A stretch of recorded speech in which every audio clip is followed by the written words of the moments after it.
Bonjour et bienvenue dans Interview sur RTV, une émission qui va à la rencontre d'hommes, de femmes, avec des parcours différents, des rêves différents. Et aujourd'hui, nous avons le plaisir d'accueillir Madame Rim Atroubi, spécialisée dans la coiffure haute gamme, dans le relooking, la beauté, elle en a fait sa priorité. Rim Atroubi, bonjour. Bonjour Anda. C'est un plaisir de vous accueillir aujourd'hui sur RTV pour nous parler justement de votre spécialité. Déjà, merci à vous de m'avoir invitée. Alors Rim, donc spécialisée dans la coiffure haute gamme, dans le relooking, la beauté pour vous c'est une priorité. Alors vous pouvez nous parler un peu de votre parcours professionnel? Alors ça a commencé, c'est en fait depuis que je suis toute petite, j'allais tout le temps avec ma mère chez le coiffeur et je regardais les coiffeuses comment elles coiffaient et tout. Ça me donnait tout le temps envie. Je dis ah si je fais ça à sa place, tout le temps je touche trop les cheveux des gens.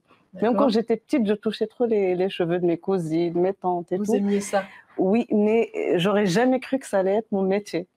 Ouais. Mais peut-être que justement par intuition, depuis petite, vous aimiez aller toucher les cheveux des gens, chez le coiffeur. Donc peut-être que justement, est-ce que c'est votre maman qui vous a fait aimer ça? C'est ma mère parce qu'elle est trop coquette. Ma mère, elle y va tout le temps chez le coiffeur. C'est presque chaque semaine chez le coiffeur. Et ce qui a commencé le plus, c'était quand j'avais 12 ans, quand on a fait le retour définitif en France. Eh ben, on était dans un quartier français. Et ma mère, quand elle y allait faire un brushing, ça ne lui plaisait pas. Qu'est-ce qu'elle fait? Rim, tiens ses cheveux, vas-y, toi, fais-le-moi, que j'avais que 12 ans. Et ben, elle était contente de mon brushing. Elle me dit, Rim, ton brushing, il est mieux que la coiffeuse. Et c'était comme ça, petit à petit, et jusqu'à arriver à l'âge de 16 ans. Mon papa m'a demandé, il m'a dit, qu'est-ce que tu veux faire? Tu veux continuer tes études ou tu veux... Je lui ai dit, non, j'aimerais bien faire une formation. Il m'a dit, qu'est-ce que tu veux faire? Et je te promets, si tu veux faire quoi que ce soit la restauration, n'importe quelle profession, tu l'as fait et moi, plus tard, je vais te monter ton affaire. Bon, j'y croyais pas, j'étais petite et tout. J'ai dit, comment ça, papa, il va m'ouvrir mon affaire et tout. Et comme lui, il avait les moyens, il avait sa société de bâtiment et tout, donc il avait les moyens pour, c'est vrai. À l'âge de 16 ans, il m'a dit, qu'est-ce que tu veux faire? Je lui ai dit, j'ai envie de devenir coiffeuse, esthéticienne. Il m'a inscrit dans une école. La vérité, mon papa, il m'a beaucoup aidé. C'est grâce à lui que je suis devenue quelqu'un aujourd'hui. J'ai fait 3 ans d'école. Il m'a payé l'école pendant 3 ans. J'ai fini l'école et j'ai passé quelques stages dans des salons. Après, arrivé à l'âge de 20 ans, ça veut dire, à part les stages, j'ai travaillé chez personne. Arrivé à l'âge de 20 ans, c'était le 6 novembre, le soir, un jour avant mon anniversaire, en 2007. Il m'a dit, je vais t'ouvrir un salon de coiffure. C'était mon cadeau d'anniversaire. Et il l'a fait? Il l'a fait le mois de décembre, avant que 2008 rentre. Mon salon, il était déjà fini de travaux, de tout. Et j'avais mon propre salon. Il était grand. C'était dans le 92. Il était dans un quartier populaire. J'avais un salon avec 2 salles d'esthétique. Il était vraiment grand. C'était un 100 mètres carrés. Et grâce à votre papa. C'est grâce à mon papa. On sent l'émotion dans votre voix. J'adore mon papa parce qu'il n'y en a pas un papa comme mon père. Mon père, il m'a beaucoup aidé. C'est grâce à lui vraiment qu'aujourd'hui, je suis devenue quelqu'un. Je suis devenue une grande coiffeuse aujourd'hui. C'est aussi grâce à vous, n'oubliez pas, Rim. Parce que vous avez fait la formation et vous êtes une passionnée. Vous aimez votre travail. J'ai été patiente, c'est vrai, parce que je ne vous mens pas, commencer à l'âge de 20 ans, tu as ton propre salon. Tu as des salariés, toi tu as 20 ans, eux ils ont 35 ans, ils n'acceptent pas que tu es leur patronne. Ça a été difficile. Ça a été difficile, mais mon père il était toujours là pour moi. C'est elle la patronne, tu aimes ou tu n'aimes pas. Je rentrais dans le salon, je vous jure, quand je coiffais une cliente, j'avais peur quand je finissais, je regardais le miroir tout doucement pour voir la réaction de la cliente. C'était pas facile du tout. Peur, pourquoi? Peur, est-ce qu'elle est contente? Est-ce qu'elle aime ce que je lui ai fait?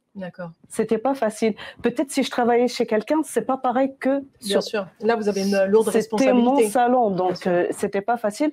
Mais grâce à Dieu, tout doucement, j'avais mon papa qui était toujours à côté de moi. Tout doucement... Il vous a appris le métier de gérer. Le métier de gérer, parce que lui, il n'est pas coiffeur, c'est pas son travail. Bien sûr. Mais il m'a dans la gestion voilà comment gérer, voilà, n'aie pas peur, je suis là. Le pauvre, le soir, il m'attendait dehors jusqu'à que je finissais, jusqu'à la fermeture. Vraiment, j'ai pas trop envie, sinon je vais pleurer si j'en parle plus. Mais, donc là, vous avez fait 3 ans dans une école, c'est ça? 3 ans dans une école pour vous former dans la coiffure. Donc, maintenant, je vois, qu'est-ce qui vous a le plus motivé à ouvrir votre propre salon de coiffure? C'était ma question d'après. Et là, je vois que c'est votre papa qui vous a aidé. Oui. Et puis, votre amour pour la coiffure, parce que depuis toute petite, votre maman vous a emmené justement dans différents salons de coiffure. Oui, bien sûr, j'y allais souvent avec elle en Tunisie. Après aussi, je vous ai dit, on est arrivé en France, j'avais 12 ans, on habitait dans un quartier, c'était trop français. Donc, comme je vous ai dit, elle n'était pas trop contente de ses coiffeurs. Parce que je pense que c'est pas le même cheveu aussi. Non, c'est pas pareil, c'est pas pareil. Mais oui. On n'a pas la même texture des cheveux, les maghrébines et les français, c'est pas pareil. Ah oui. Et après, quand on a déménagé à Paris, elle y allait dans les salons et tout le temps, j'y allais avec elle et je regardais comment maman se coiffait, je regardais comment il lui appliquait les couleurs et des fois, j'osais poser la question au coiffeur. Ouais. Comment on fait ci, comment on fait ça, comment on mélange? Et à la vérité, ils étaient patients avec moi, ils me répondaient. Vous étiez très curieuse. J'étais très curieuse par rapport à ce métier. Et jusqu'à qu'aujourd'hui, j'adore ce que je fais, vraiment. Même quand je pars en vacances, ça me manque. Ça me manque de toucher les cheveux. Je suis sûre que vous le faites en vacances aussi. Je le fais, bien sûr, je le fais. Il y a les cousines, il y a les tantes. Bien sûr, je fais plaisir à tout le monde, la vérité. Oui, je le fais. Je le fais et voilà. Donc, j'ai ouvert mon premier salon, c'était dans le 92. Dans le 92, c'est une longue histoire. C'était une expérience. C'était 8 ans d'expérience. Ça veut dire que je suis passée partout, par le mal et par le bien. Mais ça vous a fait grandir? Non, merci Dieu. J'ai vraiment grandi grâce à cette expérience. Aujourd'hui, je sais comment me comporter avec les salariés. La vérité, j'en ai pas. Aujourd'hui, j'ai pas de salariés, j'ai des stagiaires avec moi. Je sais comment me comporter, je sais comment gérer une entreprise, je sais comment me comporter avec les clientes. Je suis très patiente. Je sais comment rendre une cliente heureuse. Ça veut dire quand elle vient chez moi, c'est comme quand elle part chez le médecin. Il faut qu'elle rentre avec le moral, contente, heureuse. Quand vous voyez une personne, une femme par exemple, vous savez quelle coiffure il lui faut, quelle couleur de cheveux. Bien sûr. Je les conseille beaucoup. Et je vous le jure que des fois, il y a des clientes qui viennent de loin. Il y en a, par exemple, j'en ai eu une hier, elle est venue du 77. Oui, j'imagine. Bah oui. Avec la publicité, le bouche à oreille, elles entendent tellement comment je travaille, elles me voient sur les réseaux sociaux. Donc, elles viennent. Et des fois, elles viennent quand je vois que ses cheveux, ils sont abîmés. Vraiment, quand je vois que le cheveu... même si je n'ai pas beaucoup travaillé de la journée, je ne profite pas. Je dis à la cliente, voilà, vraiment, ce n'est pas possible aujourd'hui. Je lui propose, si elle veut un soin, si elle veut, bien sûr. Si elle veut pas, voilà, peut-être. En fonction du cheveu, quand il est vraiment très abîmé, c'est ça? Voilà. Je lui propose un soin. Si elle veut, elle le fait sur place. Sinon, je la conseille quoi faire de suite. Et je lui dis de revenir dans 1 mois, 2 mois. Et je vous jure qu'elle est contente. Elle me dit, j'y crois pas. Je rentre chez le coiffeur, normalement, vous en foutez. Vous me prenez, même si mes cheveux sont abîmés. Et ben là, je vous fais plus confiance parce que vous n'avez pas voulu me prendre. Vous m'avez conseillé d'attendre un peu pour mes cheveux. Et elle revient après 2 mois et elle me fait encore plus de la publicité. Parce qu'elle se sent en confiance. C'est surtout ça. Parce que vous êtes honnête avec elle. C'est ça. Parce qu'aujourd'hui, l'humain, il a besoin de ça. Bien sûr. Que ce soit dans son salon de coiffure ou son médecin ou n'importe où, il a besoin de confiance. C'est ça, bien sûr. Je pense que c'est ce qu'elle cherche chez vous. Et même si elle ne fait pas elle aujourd'hui, le lendemain, j'ai sa cousine qui m'appelle, ou sa sœur ou sa copine. Ah, je vous appelle parce que j'ai eu la personne que vous n'avez pas voulu prendre, mais est-ce que moi, je peux venir, que vous me donnez des conseils, aussi vous pouvez me coiffer et tout. Vous voyez, c'est une confiance après qui joue. Bien sûr, c'est ce que c'est qu'elle a confiance et voilà, elle a les yeux fermés même si elle me voit quelqu'un. Donc, ça fait des années que vous êtes chef d'entreprise.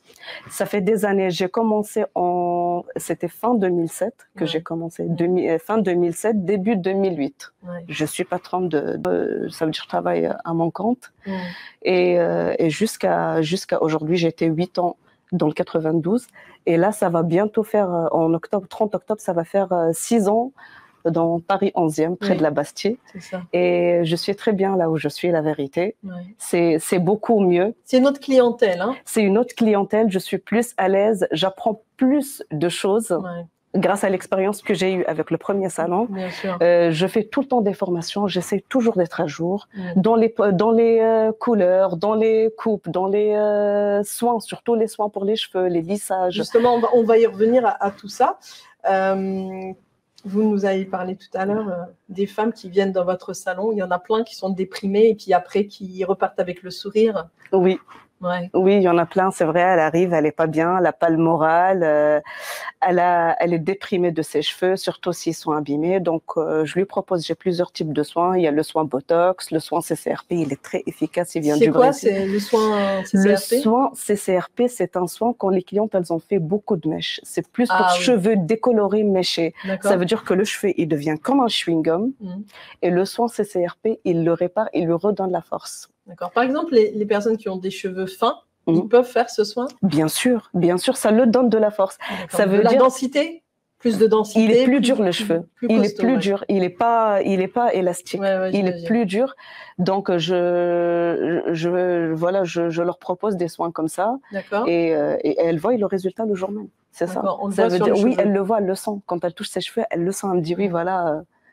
Donc, j'essaye, voilà, déjà rien qu'avec un soin, elle voit comment ses cheveux sont devenus, elle est contente. Et aussi, quand je lui fais une couleur, par exemple, avant, avec une couleur pas bien ou qu'elle n'a jamais coloré ses cheveux, et elle voit la transformation avant et après, surtout aujourd'hui avec le ombre air. On va y revenir de ce ombre air, justement, de cette technique-là nouvelle. Sur le cheveu qui rend bien, hein. D'ailleurs. Bien sûr, ça marche très bien aujourd'hui. On a vu et on va voir tout à l'heure des photos, des vidéos avant, après. C'est extraordinaire comment vous transformez la femme et vous la sublimez et vous la rendez encore plus belle. Parce que quand on voit justement les cheveux qui sont une texture, par exemple, abîmée et après qui repart avec cette ombre air et puis ce beau brushing. C'est très beau et on voit le visage des femmes sublimé, elles sont contentes. Ben c'est ça en fait, c'est le but, c'est que la cliente elle part avec une belle couleur, non seulement, mais aussi avec des cheveux sublimes. Même quand elle les lève après, elle voit que ses cheveux sont bien. Et ça, il y a du travail pour que le cheveu reste sublime comme ça. Alors Rim, vous avez été formée par le grand Mounir, coiffeur des stars. Là, on peut voir le Libanais, oui. Voilà, on peut voir justement votre photo avec votre diplôme. Oui, j'ai passé en 2019 la formation chez le grand coiffeur Mounir. Comment ça s'est passé? C'était une bonne aventure quand même. Il était venu et il y avait tous les grands coiffeurs qui sont partis le voir. Il y avait de tous les pays, de la Belgique, de l'Australie, il y avait de partout qui sont venus voir Mounir. Et en fait, Mounir, ce jour-là, il nous a donné le secret de son travail. Il nous a donné le vrai secret de son travail. Parce que le secret, c'est pas les vidéos qu'on voit sur Instagram ou qu'on voit sur YouTube. Non, il l'a donné au coiffeur. Comment faire pour avoir telle couleur et pour que le résultat il sort vraiment aussi magnifique, parfait. Donc là, il vous a vraiment donné, il a transmis quelque chose d'important. C'est ça, il nous a même donné un DVD que je suis tout le temps, je travaille dessus, je regarde pour comment vous perfectionner à chaque fois. Oui, c'est ça. Vous avez cette envie de vous perfectionner pour que le travail soit de plus en plus beau. Même s'il est beau, on le voit. Merci. Non, mais je travaille qu'avec sa technique, la vérité. Je travaille avec la technique de Mounir et c'est la meilleure technique pour moi. C'est vraiment une transformation de couleur. Parce que le ombre air, c'est pas qu'une couleur en bas. Non, c'est une transformation de couleur. C'est vraiment la couleur, elle change complètement. Vous pouvez justement nous parler de cette technique? Comment ça se passe? Ça se travaille avec le crêpage. D'accord. Ça veut dire on crêpe déjà, au début on regarde si est-ce que le cheveu il est abîmé ou pas. S'il est abîmé en bas, on coupe tout ce qui est abîmé, on l'enlève. Même si des fois la cliente elle veut pas, je lui dis voilà, soit c'est ça, soit je peux pas. Donc il faut couper quand même quand c'est abîmé. Si c'est abîmé, on coupe, on enlève tout ce qui est abîmé. D'accord. Après on travaille avec le Olaplex. On mélange le Olaplex dans la poudre décolorante pour protéger les cheveux qui ne sont pas abîmés. Parce que le Olaplex ne protège pas ce qui est déjà abîmé. Ce qui est déjà abîmé, c'est abîmé. C'est fini. On protège ça protège les cheveux qui sont propres, le Olaplex. D'accord, et qui ne sont pas abîmés. Voilà, on le mélange avec la poudre décolorante. Après, on travaille tout le cheveu avec le crêpage. On met l'aluminium et tout. On laisse poser et on vérifie jusqu'à combien le cheveu supporte. Parce qu'il y a des cheveux qui supportent d'être trop décolorés, il y en a qui ne supportent pas. Donc, je vérifie, je regarde la texture des cheveux, qu'est-ce qu'elle supporte encore, et je regarde combien ça, parce qu'il y a un temps de décoloration, jusqu'à combien ça a décoloré. D'accord. Et en général, ça va quand le cheveu il n'est pas abîmé, ça décolore très très bien, franchement. Et après la pose, on passe à la patine. Déjà, on démêle tout le cheveu. La patine, c'est quoi la patine? La patine, c'est celle qui donne la couleur. D'accord, ok. C'est elle qui donne la couleur. Par exemple, s'il y a un peu d'orange, elle le retient. D'accord. Et c'est elle qui donne la transformation de la nouvelle couleur qu'elle va avoir. Ça veut dire on décolore et après il y a un mélange de patine. Tout dépend ce que la cliente elle veut. Il y en a qui veulent un blanc platine, il y en a qui veulent un blanc cendré, il y en a qui veulent un blanc doré. Donc tout dépend, on mélange et c'est la patine qui joue son jeu.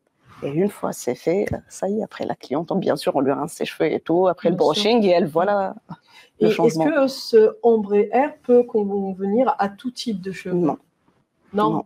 Non, comme je le dis, s'il y en a une, par exemple, elle arrive avec les cheveux acajou ou avec les cheveux noirs et elle veut devenir blonde, non, c'est pas possible. C'est impossible. Je lui dis tout dès le départ. Voilà, vous n'aurez pas cette couleur. Par exemple, si c'est noir, déjà, c'est même pas la peine. Si c'est dans le acajou, il faut qu'on commence à éclaircir tout doucement. Mais le premier jour, elle n'aura pas ce qu'elle veut. Et si les cheveux sont abîmés, eh ben non, il faut pas parce que c'est la décoloration. C'est une décoloration, ça peut pas aller. Ben non, parce que il faut dire la vérité, il faut être honnête, ça reste des produits chimiques. Et la décoloration, je vais dire un truc que vraiment les coiffeurs ils le disent pas, mais moi je vais le dire. La décoloration, c'est comme si on a mis de l'eau de javel sur nos cheveux.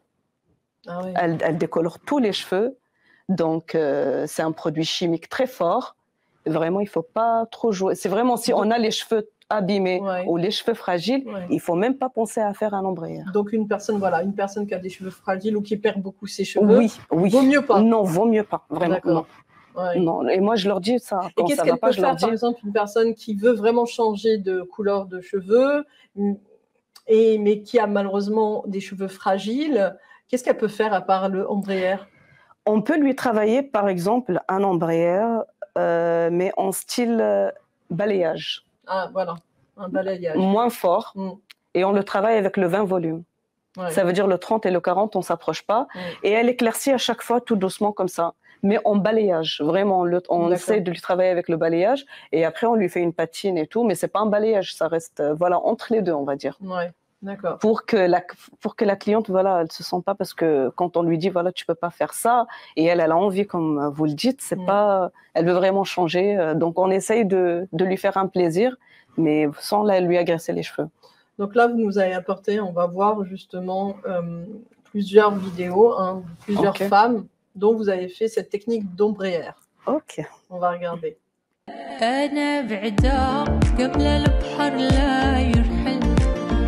أنا بعدا خايفة حبيبي لا يمشي أنا بدا خصني يجي لا ونفيد يمشي ويغيب حاجته مقضية شلول I've got a fever, can you check? And on my forehead, kiss my neck. And when you touch me, baby, I turn red. I've got a fever. I've got a fever, can you check? And on my forehead, kiss my neck. And when you touch me, baby, I turn red.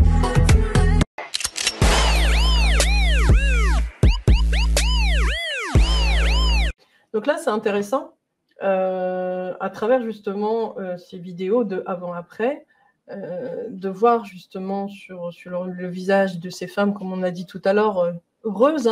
Ces femmes, vous leur avez dit justement pour le cheveu qui ne doit pas être abîmé, parce que vous avez fait justement l'ombre air, c'est cette décoloration, et ensuite on patine le cheveu, d'accord? Donc une personne par exemple qui fait ça, le ombre air, est-ce qu'elle doit attendre pour faire par exemple un soin du cheveu, comme ce que vous avez dit tout à l'heure?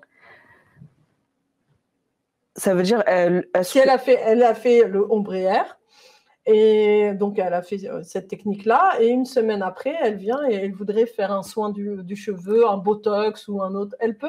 Bon, le soin, elle peut le faire même le jour même, mais pas un botox. Ah, d'accord. Pas un botox, plutôt comme je vous ai dit, le soin CCRP. Moi, le soin CCRP, je l'ai découvert en formation, il est vraiment très très efficace pour tout ce qui est cheveux méchés, décolorés, comme je l'ai dit tout à l'heure. Et ce soin-là, c'est beaucoup mieux qu'elle le fait le jour même qu'elle a fait le ombre air. D'accord. Ou même si elle revient une semaine après, c'est pas grave. Elle peut le faire aussi, c'est très bien, ça va lui faire que du bien. Et en même temps, je leur conseille aussi, par exemple, je leur dis de ne pas faire des huiles à vos cheveux. Pourquoi? Parce que des bains d'huile? Oui. vaut mieux pas, que ce soit l'huile de raisin, huile de coco ou huile d'argan, n'importe quelle huile d'olive, il faut pas. Pourquoi? Parce que l'huile, déjà, il change la couleur. Il vire un peu vers le jaune et le orange. Ça, c'est pour celles qui font l'embrayère. Oui. Ou les mèches, c'est pareil, ça change. Ou les mèches. L'huile, il joue sur la déco quand même, il change la couleur. D'accord. Donc, vaut mieux pas les huiles. C'est à déconseiller. Ce que je leur dis, j'ai des produits que je vends de la gamme Nashi dans mon salon, celles qu'ils peuvent acheter, parce que je ne vous mens pas, elles sont un peu chères, elles sont dans les 60 €, mais c'est des très bons produits. C'est des masques? Il y a le shampoing, le spray, le soin, c'est vraiment efficace pour les cheveux. C'est fait à base de argan. Ah, d'accord. Et vraiment, ça nourrit bien les cheveux, ça donne un bon résultat. Et ça, c'est bon pour cette technique-là. Ceux qui ne peuvent pas acheter, je leur donne une marque qu'elles peuvent acheter dans les grandes surfaces. D'accord. Je leur conseille une marque spéciale. Et je leur conseille aussi d'acheter le beurre de karité. Ah oui, le beurre de karité, mais elles l'achètent où? Chez les Blacks. Elles vont chez les Blacks qui vendent les alimentations. Et je leur dis, achetez le vrai beurre de karité, le pur. Ouais, le pur. Il est très bien. Je leur conseille de l'utiliser quand les cheveux ils sont sales. Elle le met partout sur tous ses cheveux. Elle le laisse poser 1 heure, 2 heures. Elle fait ce qu'elle a à faire. Et après, voilà, 2 shampoings avec un bon soin. Et vraiment, le résultat, il est là le jour même. D'accord. Donc, les soins que vous recommandez, c'est ça? Oui, le plus, voilà, c'est le beurre de karité. Il est vraiment très, très, très efficace pour les cheveux. Surtout pour celles qui ont fait l'ombrière et la déco, les mèches, tout ça, c'est très bien. D'accord. Il y a d'autres soins ou techniques que vous proposez aussi? À part l'ombrière. Donc, il y a d'autres techniques? Oui. Pour les personnes qui n'ont pas fait le ombrière, ça veut dire qu'ils ont les cheveux, qu'ils ont une couleur normale, coloration, ça veut dire si elle a un marron ou elle a un blond normal, ou même les cheveux naturels. Je leur propose, il y a le lissage Tana à la protéine, il est efficace pour les cheveux, c'est un soin. En même temps, ça lisse les cheveux, ça veut dire le jour même, il n'y a pas de problème. On lui fait le lissage. On lui rince les cheveux, ça veut dire on travaille le lissage, on lui rince les cheveux et elle voit le résultat le jour même. Elle voit que ses cheveux ils sont lisses sans brushing. Ça dure combien de temps pour faire le lissage au tanin? Au salon? Oui, au salon. Il faut compter 2 heures. 2 heures? 2 heures, oui. Et ça, c'est le dernier produit qu'on a utilisé. Là, ça fait 2 ans que je l'utilise. Vraiment, il est très, très bien. Parce qu'avec les autres lissages, ça ne lissait pas vraiment tout type de cheveux. D'accord. Il y en a qu'elles sont obligées, le lissage, de le faire plusieurs fois pour que vraiment ces cheveux ils se détendent bien. Mais ce dernier produit qu'on a utilisé, c'est le lissage Tana à la protéine. Il est très bien parce que vraiment, ça ne me pose pas de problème avec les clientes. C'est que je leur rassure dès le départ, voilà, ne vous inquiétez pas, vos cheveux, ils sont lisses et vous allez le voir aujourd'hui avant de sortir de chez moi. Et au niveau, c'est chimique? Il y a partout des produits chimiques. Pour être honnête, c'est pas possible. Par exemple, le soin CCRP, c'est un soin bio. Il n'y a pas de produits chimiques. Mais tout ce qui lisse les cheveux, vraiment, pour que le produit produits chimiques. Les cheveux, ils le rendent lisse. Parce que quand on dit, par exemple, soin à la kératine, oui, non, il y a des produits chimiques. Si un produit, il ose de friser, passer à raide, c'est qu'il y a du chimique dedans. Voilà. Donc, voilà, comme je vous ai dit, ça, c'est bien, c'est un soin. En même temps, ça lisse les cheveux. Par contre, pour les personnes qui font l'ombrière ou qui font la déco ou les mèches, je leur déconseille de le faire. Pourquoi? Ça agresse. Eux, ça leur agresse. Pourquoi? Parce qu'il y a la déco. D'accord. Donc, ça va agresser leurs cheveux. Ça va agresser leurs cheveux. Les autres, non? Non. Par exemple, comme vous avez une coloration normale, ça ne va pas vous agresser les cheveux. Comme moi, j'ai une couleur naturelle, ça ne va pas m'agresser les cheveux. Mais les personnes qui ont les cheveux décolorés, méchés, tout où il y a la décoloration, je leur déconseille de faire le lissage, n'importe quel lissage. D'accord. Soin CCRP, c'est un soin bio, c'est très bien, ça va leur faire que du bien à tout type de cheveux, il n'y a pas de souci. Donc le soin CCRP, si j'ai bien compris, c'est pour nourrir le cheveu, pour lui permettre d'être plus fort. Oui, ça nourrit à 100% et c'est garanti. Mais le lissage, ça ne va pas à tout type de cheveux. Ça veut dire si on a fait les mèches, ou on a fait une déco, ou on a fait un ombrière, il faut éviter. Mais ça, c'est bien de le dire justement parce qu'il y a beaucoup de coiffeurs qui ne nous le disent pas. Et qui vont vous dire « Ah non, mais ça vous fera du bien de faire un lissage. » Bon, avant, c'était les lissages brésiliens, maintenant c'est au tanin. Donc au moins, C'est bien de le savoir. Je vais vous dire quelque chose. C'est très important pour tous les coiffeurs parce qu'aujourd'hui, c'est vrai, on veut toujours remplir le salon. Ben oui. On veut toujours gagner de l'argent. Mais si on a vraiment envie de devenir riche, la vraie richesse, c'est de gagner le client. Ouais, c'est de gagner le client, de gagner sa confiance. Et quand on a gagné le client, eh ben, petit à petit, on va devenir riche. C'est comme ça. Et c'est ça que tous les coiffeurs ils doivent comprendre. Ils doivent comprendre. Rim Atroubi, c'est la fin de l'émission. Est-ce qu'on peut dire que vous avez réalisé votre rêve? Bien sûr, grâce à Dieu. Il y a d'autres rêves peut-être? Pour l'instant, non, tout est réalisé. Merci Dieu. J'ai commencé, je veux dire, c'est vrai, mon papa, il était là, il m'a aidé et tout. Merci papa. Mais vous avez aussi beaucoup travaillé. Et moi aussi, j'ai beaucoup travaillé. Parce que vous vous formez à chaque fois. Bah oui. Je vous jure que j'ai passé plus mon temps à travailler que tout. Il y avait même des jours où j'ai travaillé 7 jours sur 7. Ouais. J'ai fait des formations, je me suis pas arrêtée, je me suis donnée à fond, j'ai été trop patiente, j'ai supporté le mal et le bien et j'ai toujours ma patience avec mes clientes. Et voilà, je suis contente de moi. C'est pas grave, on passe par le mal, mais aujourd'hui... Toute expérience. Bien sûr, aujourd'hui, on est en train de grandir tout doucement. Je ne suis qu'au milieu du chemin et je vais pas m'arrêter. Et j'ai encore un grand temps devant moi jusqu'à que je devienne vraiment une grande coiffeuse. Mais vous l'êtes déjà en tout cas. Merci, c'est gentil. Beaucoup d'humilité. Merci en tout cas, Rim Atroubi. Très beau salon de coiffure aussi et je vous souhaite vraiment beaucoup de réussite. Merci beaucoup. Merci. Merci beaucoup. Je vous dis à la prochaine émission interview. Ciao, ciao.